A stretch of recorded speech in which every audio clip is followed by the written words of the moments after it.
Episode की शुरुआत होती है और एक आवाज हमें कह रही होती है सर काटने के लिए काफी ज्यादा अनुभव की जरूरत होती है। शरीर का सबसे मजबूत हिस्सा गर्दन की हड्डी होती है जिसे काटने के लिए काफी ज्यादा मशक्कत लगती है, जो कि 10 मसल से बनी हुई होती है। हम फिर देखते हैं ये सामुराई फिर उस लड़के के गर्दन पे वार कर देता है। फिर एक और बार हमें कहा जाता है कि एक बार में किसी की गर्दन काटना एक तरह से इम्पॉसिबल है, पर बार बार हमला करने के बाद वो कट सकती है और यही चीज उसे और ज्यादा भयानक करती है। पर बार बार तलवार मारने के बाद भी इस बंदे की गर्दन नहीं कटती।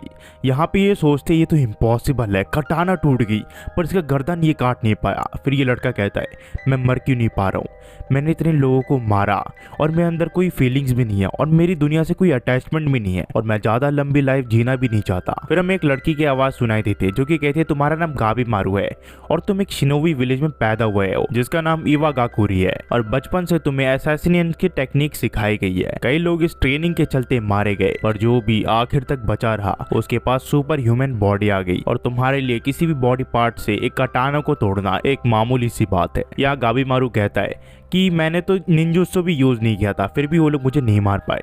यहाँ पे ये लेडी फिर कहती है क्या तुम मुझे दिखा सकते हो निंजुत्सु? ये कहता है क्यों? ये कहती है मेरा पर्सनल इंटरेस्ट है। गाबी मारू फिर कहता है तो फिर मैं बिल्कुल नहीं दिखा सकता। फिर हम देखते हैं अगले दिन जहाँ पे गाबी मारू को एक भूसे के ढेर में चढ़ा के उसे जलाया जा रहा होता है और ये अराइसन में एक नॉर्मल सी बात होती है। किसी इंसान को भूसे के ढेर पे चढ़ा के उसे जला देना ये काफी ज्यादा दर्दनाक है, पर उससे पहले स्पीयर से उस इंसान को मारा जाता है ताकि उसको इतनी दर्दनाक मौत ना मिले। पर यहाँ पे गाबी मारू को कुछ नहीं होता, जिसके बाद यहाँ पे आग लगा दी जाती है। पर गाबी मारू उस आग से ही देख रहा होता है और ये लोग सोचते हैं कि ये जल्लाद मर क्यों नहीं जाता। फिर हम देखते हैं गाबी मारू कहता है मैं मरने से भाग नहीं रहा हूँ, मैं तो बस यही चाहता हूँ कि तुम लोग मुझे मार दो, यही मेरी आखिरी विश है। ये लेडी कहती है ठीक है।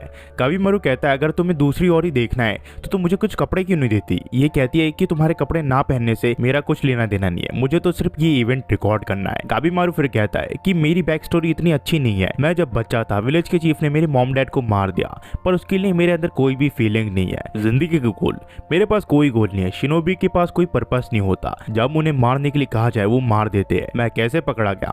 मैं काम के लिए यहाँ पे आया था पर मेरे दोस्तों ने मुझे धोखा दे दिया और मुझे पक्के से यकीन है मुझे विलेज के चीफ ने सेट किया है क्योंकि मैं विलेज छोड़ने वाला था और विलेज को छोड़ना अलाउ नहीं है।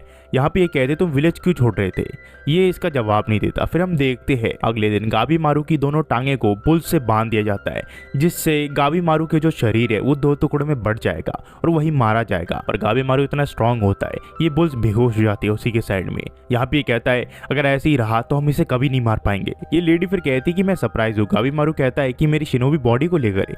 ये कहती कि बिल्कुल नहीं, तुमने कहा तुम मरना चाहते हो पर तुम मरने से इनकार कर रहे हो, क्या तुम्हारे पास कोई खास वजह जीने की? ये फिर कहती है कि कल जो मैंने सवाल पूछा था उसका जवाब तुम आज दे सकते हो। ये कहता है मेरे पास जीने की कोई वजह नहीं है, मैं इवागाकुरी का सबसे बेस्ट शिनोबी हूँ और इसी वजह से शायद विलेज के चीफ ने उसकी बेटी से मेरी शादी करवा दी। पर उसकी बेटी एकदम बेवकूफ थी, मुझे नहीं पता वो कैसे मेरे साथ शादी करने के लिए राजी हो गई, मुझे कुछ आइडिया नहीं है। पर वो केयर फ्री थी और एक नॉर्मल लड़की की तरह जीना चाहती थी और उसके आने के बाद मेरी जिंदगी अपसाइड डाउन हो गई और ये मुझे बिल्कुल अच्छा नहीं लगता था।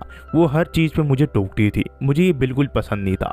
तो एक दिन मैं विलेज चीफ के पास गया, मैंने कहा कि मैं ये लाइफ नहीं जी सकता, जिसकी वजह से विलेज के चीफ ने मुझे आखिरी मिशन दिया और कहा कि इस मिशन के बाद तुम फ्री हो जाओगे। पर उसने मुझे ट्रैप कर लिया और मेरे साथियों ने मुझे धोखा दे दिया। मुझे पता था अगर मैं विलेज से भाग गया तो भी विलेज वाले मुझे पकड़ लेंगे किसी न किसी तरह और मुझे विलेज के चीफ का भी डर था, इसी वजह से मैंने कुछ किया नहीं। मैंने कहा था ना कुछ खास रीजन नहीं है मेरे पास। जिसके बाद एक आम आदमी उसे समझा रहा होता है कि मैम जो आप करने यहाँ पे आई हो वही आपको करना चाहिए, दूसरी चीज में आपको नहीं इन्वॉल्व होना चाहिए। आपको नाम पता है इसका? ये कहती है इसका नाम गीबा मारू है जो कि फॉर्मर शिनोबी है। ये कहता है कि इसका नाम गीबा मारू हालो है जिसको पकड़ने चक्कर में 20 सोल्जर मारे गए। और अगर अफवाहों की सुने तो इवागाकुरी के शिनोबीज ने अमृत पी रखा है जो कि अमर होने का पानी है जो कि शिनशिक्यो पे मिलता है। ये आदमी फिर कहता है कि मुझे माफ करना, मैं शायद बेवकूफ बात कर रहा हूँ। ये कहते हैं कि नहीं, एक इंसान जिसके पास जीने की वजह नहीं है वो इतनी कोशिश क्यों करेगा 20 लोगों को मारने के लिए। फिर हम देखते हैं गाबी मारू को जो कि सोच रहा होता है कि मैं मर क्यों नहीं रहा और मैं मरने से क्यों भाग रहा हूँ। गाबी मारू फिर सोचता है कि कल कल मेरा आखिरी दिन होगा, कल मैं खत्म हो जाऊंगा।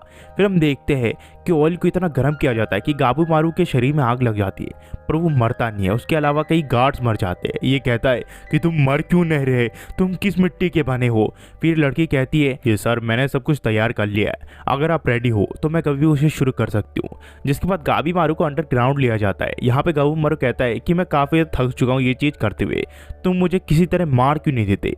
ये कहता है कि घबराओ मत, इसे देखने के बाद तुम्हारा मुंह बंद हो जाएगा। जिसके बाद हम देखते हैं कि गाबीमारू के सामने वही लड़की खड़ी होती है, यानी कि इंस्पेक्टर। यहाँ पे ये कहता है कि ये यहाँ पे क्या कर रही है। वो मोटा इंसान कहता है कि ये कोई नॉर्मल इंस्पेक्टर नहीं है, तुम इसे ध्यान से देख नहीं रहे हो, ये एक स्वॉट टेस्टर है जिसे ईडो से भेजा हुआ है दूसरों को मारने वाले यामादा आसिमोन सागिरी। यामादा आसिमोन एक ट्रेड नेम है जो कि यामादा क्लैन यूज करता है और कई जनरेशन से ये स्वॉट टेस्टर्स और जल्लादों का काम कर रहे हैं और ये क्रिमिनल को सिर्फ एक ही ब्लो में काट सकते हैं। गाबीमारू कहता है एस्मोन, और वो भी एक लड़की।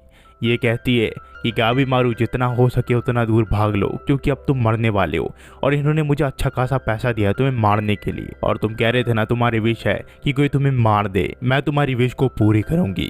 गाबीमारू की हालत पतली हो जाती है और सोचता है कि उसकी गर्दन कट गई और वो हैरान हो जाता है। डर के मारे वो अपनी हथकड़ियां भी तोड़ देता है और उतने में ही सागिरी उसकी गर्दन के ऊपर वार कर देती है, पर गाबीमारू आगे बढ़ जाता है। तो सागिरी पूछती है तुम तो मरने वाले थे, तुम अपने मौत से क्यों भाग रहे हो गाबीमारू, तुम तो कह रहे थे तुम मरना चाहते हो।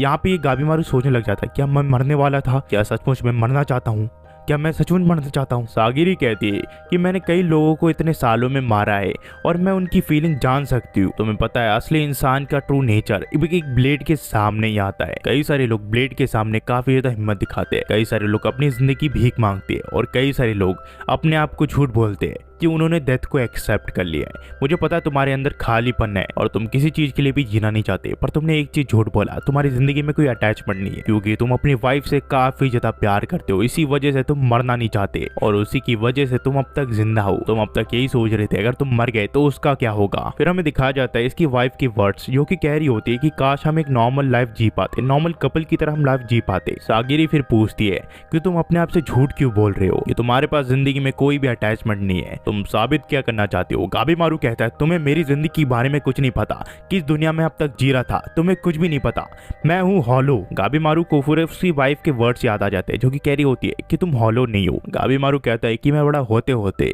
एक गंदी चीज बन चुका हूँ। यहाँ पे उसकी वाइफ कहती है ऐसा कुछ नहीं है, गंदी चीज होने में भी क्या ही खर्च है, तुमने मुझे एक्सेप्ट किया जबकि कोई भी मुझे एक्सेप्ट नहीं कर रहा था। मेरे हिसाब से बुरी चीज होने में भी कोई बुराई नहीं है। इवागाकुरी में मर्द सोल्जर है और औरत जो है वो बच्चे पैदा करने के लिए होती है, और जब भी हम नॉर्मल लाइफ जीने की कोशिश करते हैं कुछ ना कुछ हमारे साथ होता है। और जैसे कि मैं सोच रही थी एक नॉर्मल लाइफ जीऊंगी, पर मेरे पिता ने मेरा चेहरा जला दिया, जिसके बाद मैंने नॉर्मल लाइफ जीना छोड़ दिया। पर तुम्हें पता है इंसान का दिल इतनी जल्दी मरता नहीं है। जिसके बाद ये गाबीमारू को किस कर लेती है और वो शर्मा जाता है। जिसके बाद ये कहती है कि देखा तुम कहाँ से हॉल हो सकते हो, तुम इधर ज्यादा शर्मा रहे हो। वही हम प्रेजेंट में देखते हैं जहाँ गाबीमारू कहता है कि मैं गाबीमारू द हॉलो हूँ और मैं एक मॉन्स्टर हूँ, मेरे अंदर दिल नहीं है, मैं किसी को भी मार सकता हूँ और मैं कभी भी एक इंसान नहीं था। फिर हम गाबीमारू को एक और बैक स्टोरी देखते हैं जहाँ वो घर पे पैसे लाया होता है। उसकी वाइफ उसके चेहरा देख के काफी ज्यादा उदास हो जाती है, पर वो अपने चेहरे में स्माइल रखती है। पर गाबीमारू को पता था कि वो दूसरों को मारते हुए अपनी लाइफ ठीक से जी नहीं पाएगा। जिसके बाद वो विलेज चीफ के पास गया और उसने सोचा कि विलेज का चीफ उसकी बेटी की खुशी देख के उन दोनों को छोड़ देगा, पर उसने ऐसा बिल्कुल नहीं किया। ये एक नॉर्मल लाइफ जीना चाहता था, पर विलेज की चीफ ने इसे ट्रैप कर दिया। ये कहता है ये इम्पॉसिबल है एक नॉर्मल लाइफ जीना। सागिरी कहती है कि इम्पॉसिबल नहीं है, ये ऑफिशियल पर्डन है, इससे तुम्हारी जितनी भी जुर्म है वो माफ हो सकते हैं, ऊपर से तुम्हें शोगन का प्रोटेक्शन मिलेगी। और जब तक ये तुम्हारे पास होगा ना ही मिनिस्ट्री ऑफिस और ना ही वो विलेज तुम्हारा कुछ बिगाड़ पाएगा, पर इसके लिए कंडीशन है, तुम्हें अंडरवर्ल्ड जाना पड़ेगा। ये कहता है कि दुनिया की दूसरी साइड। ये कहती है कि हाँ बिल्कुल, एक ऐसी जगह जहाँ सिर्फ खुशियाँ ही खुश है और दुख का कोई नामो निशान नहीं है, जिसे हम पैराडाइज और हेवन भी कह सकते हैं। ऐसा कहा जाता है साउथ वेस्ट के आगे रियोक्यू के किंगडम के कुछ ही दूर में वो जगह है जिसे हम कहते हैं शिनजुक्यू, या फिर आप उसे कह सकते हो हेवन। वो काफी ज्यादा सुंदर है, जहाँ पे बटरफ्लाई भी गाना गाती है और ऐसा कहा जाता है कि वहाँ पे अमृत भी है। शोग्यूट ने एक रिसर्च टीम भेजी वहाँ पे, पर वहाँ पे किसी को भी अमृत नहीं मिला और कोई भी वापस नहीं आया, सिर्फ एक इंसान के जो कि मरा हुआ था और उसका पूरा शरीर फ्लावर में बन गया था। यहाँ पे फिर ये कहता है कि तुम फेरी टेल मुझे सुना रही हो क्या? ये कहती है कि तुम्हें लगेगा ये फेरी टेल है पर ये रियल है। जिसके बाद हम देखते हैं ईडोका किंग कहता है कि इंसान जो कि फ्लावर में बन गए, ये तो कमाल की बात है, यानी कि वो आइलैंड सचमुच है जहाँ पे अमृत मिलता है। सारे क्रिमिनल्स को इकट्ठा करो और सबको वहाँ पे भेज दो और जो भी वहाँ पे लाएगा उसे ऑफिशियल पर्डन मिलेगा। यहाँ पे ये कहती है कि मैं स्किल लोगों को लेने के लिए यहाँ पे आई थी और मैंने तुम्हें देखा और तुम एक परफेक्ट कैंडिडेट हो। और जब मैं यहाँ पे आ रही थी मैंने सुना तुम्हारी वाइफ ने अपने आप को घर में कैद कर लिया है और वो सोच रही है कि तुम कभी ना कभी तो वापस आओगे। अब ये तुम्हारे ऊपर है, क्या तुम अपनी जान को दांव पे लगा के अपनी वाइफ के साथ एक नॉर्मल लाइफ बिताना चाहोगे? क्या तुम उस क्रिमिनल से लड़ पाओगे उस आइलैंड पर? क्या तुम सचमुच उसके साथ अपनी एक नॉर्मल लाइफ बिताना चाहते हो गाबीमारू? उतने में ये मोटा आदमी कहता है तुमने क्या सोचा कि मैं इसे छोड़ दूंगा? तुम चाहे बेसिक इंस्पेक्टर हो पर मैं इसे बिल्कुल नहीं छोड़ सकता, तुम्हारी इतनी अथॉरिटी नहीं है। गाबीमारू फिर सागिरी से कहता है कि तुम्हें निंजुत्सु देखना था ना, ठीक है मैं तुम्हें दिखाऊंगा। जिसके बाद वो अपनी निंजुत्सु यूज करता है और उसकी पूरी बॉडी आग में झुलसने लग जाती है और फिर ये अपनी निंजुत्सु का यूज करता है और कुछ ही देर में जितने भी लोग उस रूम में होते हैं वो सब मर चुके होते सिवाय उस कमांडर की। यहाँ पे ये कहती है तुमने काफी अच्छा किया। गाबीमारू फिर कहता है कि ठीक है मैं उस लाइफ ऑफ एलिक्सर को किसी तरह लेके आ जाऊंगा, पर सागिरी कहती है उससे पहले वहां जाए, हमें ईडो जाना पड़ेगा। ये कहता है कि वहां हम क्यों जाए, हम डायरेक्ट जा सकते हैं। ये कहती है अगर तुम्हें नहीं जाना तो हम इस कॉन्ट्रैक्ट को ऑफ कर सकते हैं। गाबीमारू कहता है ऐसा मत करो, जो तुम कहोगी वो मैं करूंगा। गाबीमारू फिर कहता है चाहे जो हो जाए उस आइलैंड में मुझे किसी चीज से भी लड़ना पड़े, चाहे क्रिमिनल से मुझे लड़ना पड़े, मैं लड़ूंगा और वापस लौट के आऊंगा तुम्हारे लिए। और जो कहानी वो यहाँ से टू बी कंटिन्यू हो जाती है। आपको कैसा लगा इसका फर्स्ट एपिसोड? इस एनिमी का नाम है हेल पैराडाइज एंड ये फर्स्ट एपिसोड था और हर वीक इसके एपिसोड आने वाले हैं। ये एक्शन एनिमी है और इसकी मांगा भी काफी अच्छी है। तो आपको हमारी एक्सप्लेनेशन कैसी लगी गाइस? आप हमें कमेंट में बता सकते हैं, हम ऐसी वीडियो लाते रहते और ऐसी एक्सप्लेनेशन देते रहते। तो गाइस अब बहुत हुआ, इसकी एपिसोड जो है वो नेक्स्ट वीक रिलीज होगा और हम एक्सप्लेनेशन भी बना देंगे। Thanks for watching guys and next video में मिलते हैं।